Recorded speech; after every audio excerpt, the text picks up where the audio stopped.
Hey guys, how's it going? It's me, Chris, again, and today we have a 2012 Scion XB Maintenance light reset. Now we are going to use this button right here, the ODO and the trip button, and we're going to be looking at that screen right there. And go ahead and turn on your car without starting.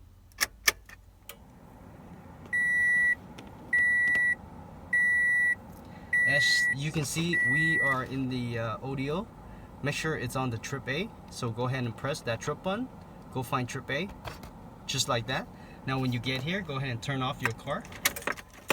Now at the same time, press and hold this button and turn on your car without starting.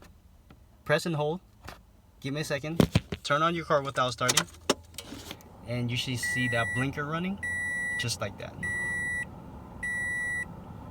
And that is it, guys. Guys, make sure you click that like. Thank you for watching.